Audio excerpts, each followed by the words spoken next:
nouveau monde. Qu'est-il arrivé à Fortnite? Le jeu en ligne le plus populaire du monde a explosé le 13 octobre, littéralement. Epic Games a mis fin à la saison 10 avec un événement en direct incluant des missiles et une collision avec un météorite. Puis, il a retiré le jeu pour des raisons de maintenance. Ne paniquez pas. La coupure a laissé des millions de joueurs devant un trou noir, ou à regarder en mode continu d'autres joueurs devant le même trou noir. Quand le jeu reviendrait-il? Il n'y avait pas de compte à rebours, aucun message. Tout ce qu'il pouvait faire était d'attendre. Nouveau et amélioré.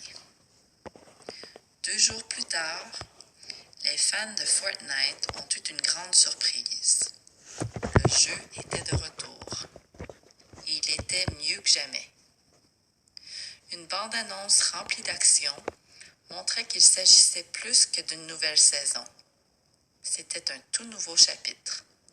Une nouvelle carte à explorer. Une île mystérieuse à visiter. De nouvelles habiletés à maîtriser et de nouveaux défis à relever. De nouvelles tenues et de nouvelles émotes. Hourra! De quoi cela a-t-il l'air? Le jeu commence encore dans un bus de combat volant. Les joueurs sont encore parachutés avec un maximum de 99 autres compétiteurs. Mais la nouvelle île est couverte d'eau. Il y a des rivières où nager, des bateaux à moteur à piloter, on peut pêcher pour sa santé et pour trouver des armes. Le nouveau chapitre est aussi plus interactif. Les joueurs peuvent se cacher dans des bennes à ordures et dans des bottes de foin et peuvent faire des tapements 5 à leurs coéquipiers. Un phénomène culturel. Fortnite Battle Royale est sorti il y a à peine 2 ans. Ce jeu de tir de style dernier survivant a été un succès immédiat.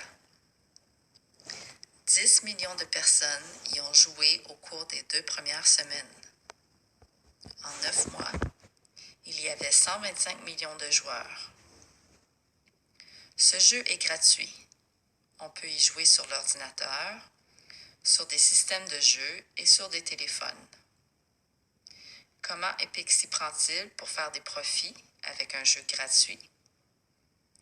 Grâce aux achats que font les joueurs à l'intérieur même du jeu.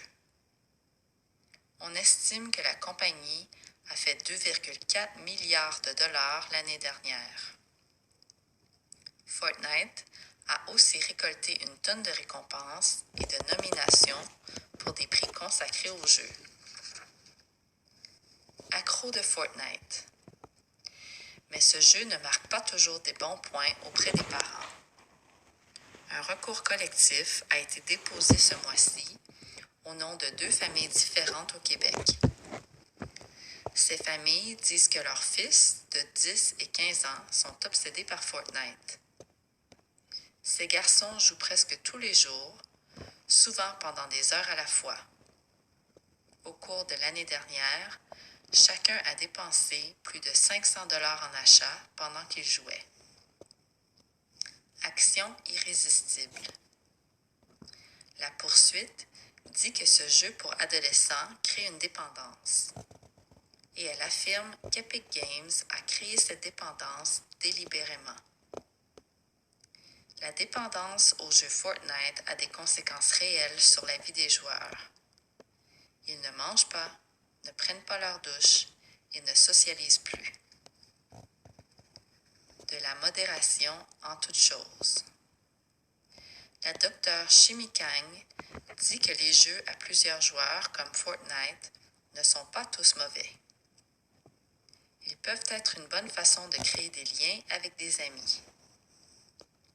Mais faites attention au temps que vous passez à jouer, avertit cette psychiatre de la Colombie-Britannique.